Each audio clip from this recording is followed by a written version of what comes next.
Hey ecofictologists, welcome back to the channel. My name is Lovis and today I am introducing you to a very special guest, Dr. Diogo Verissimo. Hi Diogo, welcome to the channel. Thank you very much for having me. It's great to be here. Diogo is currently a research fellow at the University of Oxford and is really at the forefront of combining marketing and conservation science. He's the Director for Conservation Marketing and Storytelling for On the Edge Conservation, which aims to champion those species that are really in trouble, really on the edge of extinction. And he is also the Vice President at the International Social Marketing Association, and he's the co-founder of the site Lost and Found, which tells positive, uplifting stories of species brought back from the brink of extinction. So they were thought to be extinct and then were rediscovered. So you have quite the resume there. That's right. Yeah, at this point, I just kind of would like to hand over to you, and if you could just tell us a bit about how Lost and Found got started and what you wanted to achieve with it. Yeah, sure. So Lost and Found was really about this notion. You know, as I was a kid, when I was a child, some of the stories that I remember had the most impact on me emotionally was this idea that some animals were that were here at some point recently would never be here again. There would be animals that you would never be, no matter how much you look, no one will be able to see again. But often they were thought of as extinct by say experts or government agencies, for example. But then to be found again is just the idea that I really found it sort of an emotionally sort of really powerful idea that connected to me a lot. And so I thought, let's tell these stories. And there are quite a few of them, but not just also not just the fact that, okay, a species we thought was gone, now it's back, because a lot of these stories are really about the sort of dedication, the effort, the strength, and the courage and the sort of stubbornness of people who are so incredibly dedicated to these species. We have stories of people who've searched for one creature, to the ends of the earth, of course with no guarantee that it was still there, right? Just reading about these stories makes me more optimistic that we can change the fate of a lot of these species that are now on the edge of extinction. I really love that the Lost and Found site has such a positive vibe, and also on your emails, your sign off is it's not all doom and gloom, which I really like that you have that as your sign off. And you're so right. I think it's good to be reminded of positive stories as well. I mean, we get bombarded with so much negativity all the time. It's really nice to see something dedicated to positive stories. Do you think that's really important as we move forward to change the narrative about climate change and mass extinction from all this depressing, fear-inducing stuff to a more hopeful, motivating message? Yeah, I mean, I think the really key thing we need to bear in mind is that for the average citizen in an urban setting, in Europe, North America, it's actually really easy to ignore, to do nothing about these things. It's easy for me to ignore that climate change is happening. Extinction, most of the times, is happening quite far. I don't have to look at it. It doesn't enter my living room. And so it's really easy for people just if they feel like they're overwhelmed, if they feel like there's nothing they can really contribute, they'll just turn off and continue life, business as usual. So I think there's a real risk that if we fail to communicate in sort of a way that can empower people, that we just alienate them, and we'll end up in a situation where we don't have society mobilized in the scale this issue requires, right? It cannot. These issues are now at a stage where it cannot just be those people, so the greenies that sort of take up the mantle and take it forward. It needs to be really a majority of people changing how the choices that they make, particularly those in societies where we consume a lot, right? Europe, North America, for example, but also just putting pressure on governments to make the right choices, right? To have the right policies, and that's really the only way we're going to push this forward. But of course, that only happens if people are motivated If people believe that yes, they can make a difference, they can influence things, there's still a chance to turn things around, as opposed to if we just convince them that this is all doom and gloom and there's nothing we can do, and which is, yeah, I think a missed opportunity. Is that why you set out to use storytelling as a communication method? Because you think you can reach lots of different kinds of people with it? What do you think it brings to the conversation? Well, I mean, I think, in a really sort of simplified way, I think it's the ability to get the message to people who naturally wouldn't be interested in it, right? So I think, I can certainly talk about how wonderful, say, the pangolin is, or the rhinoceros is, and a number of people will find that if I just give you some facts about it. Um, uh, there are a number of people who will naturally find that fascinating and engage with it immediately, right? But those are not really the people that we need to motivate and to get to. Those people are they're already part of those that think about sustainability, already think about biodiversity, already think about all of these sustainability challenges. What we need to reach out is for the much larger group of people that if I just give them some facts about pangolins, they'll say, so what? So what? Why is that important? I have so many things to worry in my life. There's my Instagram filters, and there's all these other things I need to worry about. And so I think that storytelling enables us to make things a bit more interesting, a bit more palatable, I think, and exciting for those people that wouldn't naturally care about wildlife, which I think it's also important for us to be upfront and say that that's okay, right? It's okay that there are some people out there have other priorities and care more about other things, and that's okay, right? And that's no we don't I don't think we need to make sure that everyone in the world is David Attenborough, right? Because that world wouldn't work. The world wouldn't work if everyone had a single priority about one thing. But we do need everyone to make choices in a way that's sustainable, right? And so reaching out to that wider group of people that maybe have diverse interests, but we still need to, at the end of the day, influence the choices they make.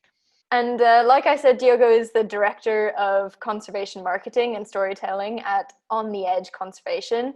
And one of your mission statements at On the Edge is that you want to increase conservation attention of these endangered species, these endangered edge species.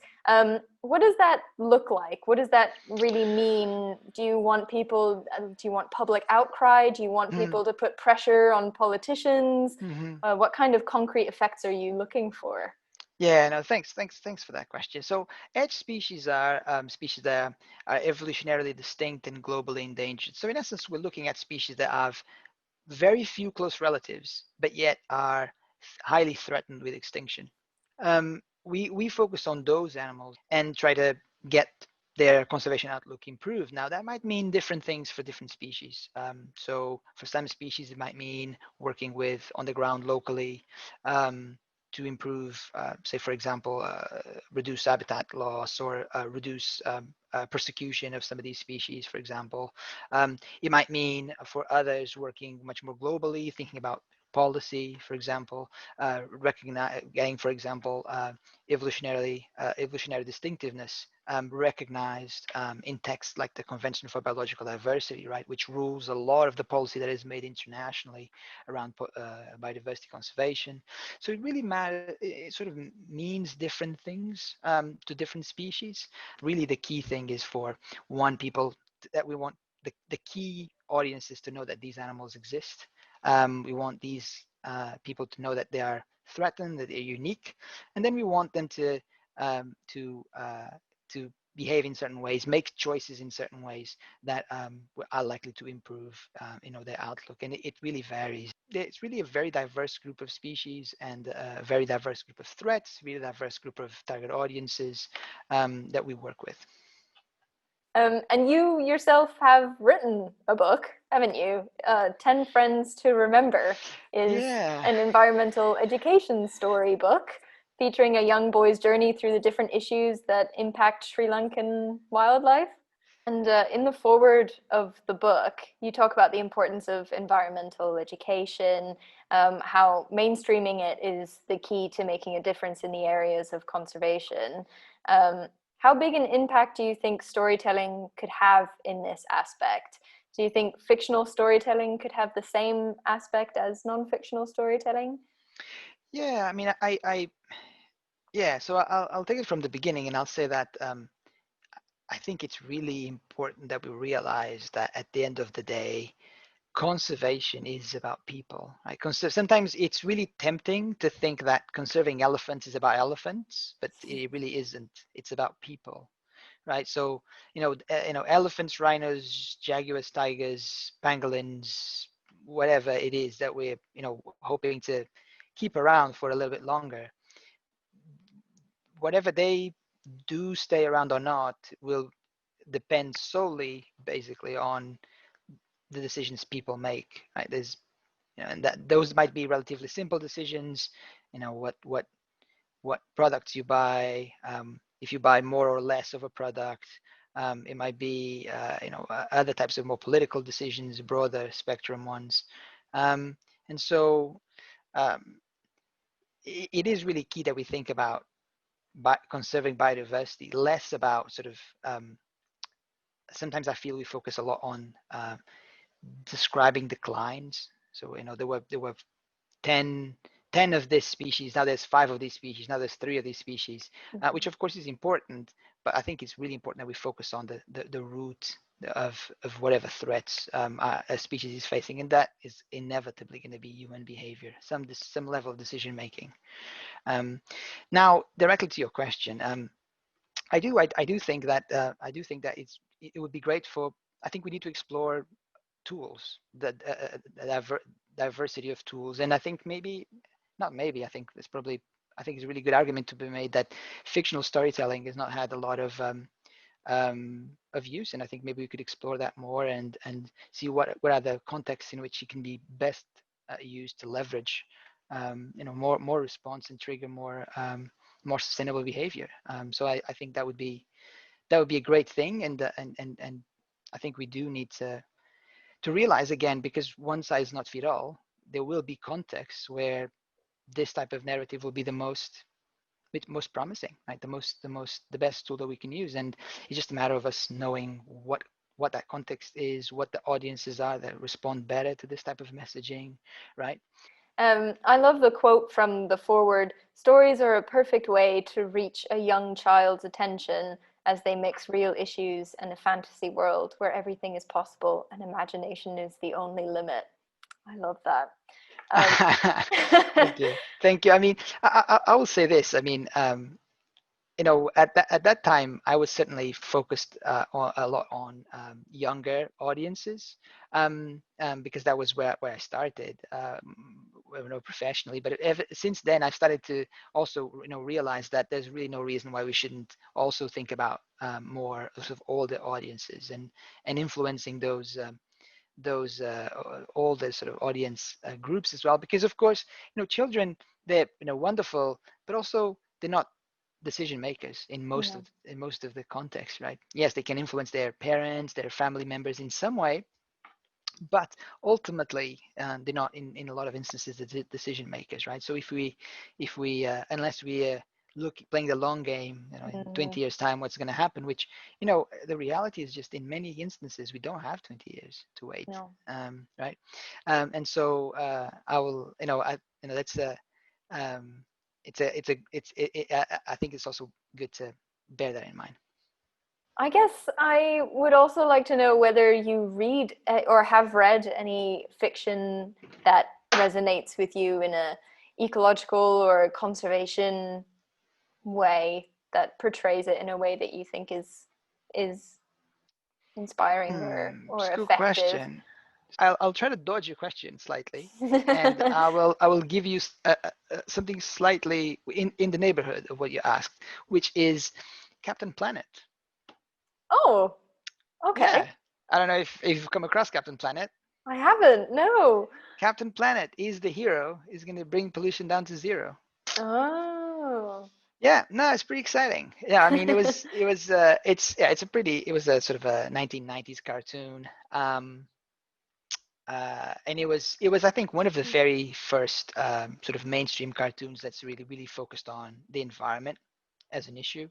And of course, he had a hero, right? Captain Planet, a group of teenagers around him who were the Planeteers, of course, because Captain Planet has to have Planeteers, Of course. obviously.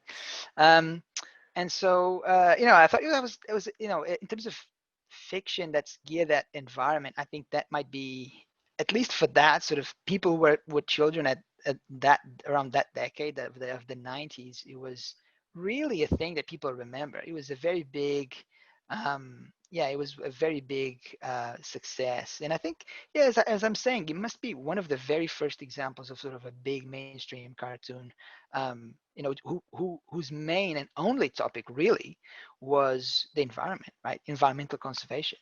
Well, I mean, I will, of course, be linking to putting lots of links down in the description below so people can find Lost and Found and On Thanks. the Edge Conservation, obviously, as well as your own video, as well as your own website. But are there any other Thanks. resources that you can think of that would be useful for Yeah, viewers? actually, there's one. There's a really interesting, exciting community, conservation optimism. So this is this movement of people who think about conservation messaging in an optimistic sort of motivational frame, and I Mm-hmm. think that's really something that's worth visiting as well. So conservation optimism is basically a coalition of multiple organizations and small um, I guess individuals as well. So Lost and Found is one of the members, and I think that's also would be worth people having a look. I mean, they're really quite. They have a podcast. There's really a quite active community, and there's lots of really exciting content there as well. So I think that would be worth having a look as well. Excellent. I will link to that in the description below as well then. Great. Well, that about wraps us up, really. So all that's left for me to say is thank you so much for taking the time to Absolutely. come on the channel, and I've really enjoyed talking to you. And Same. hopefully anybody who has any questions, I can just relay them and um, Feel free. send them to you. That would be great. Cheers. Yeah, well, that's all from me today then. So I will see you next week, ecofictologists. See you all. Bye bye.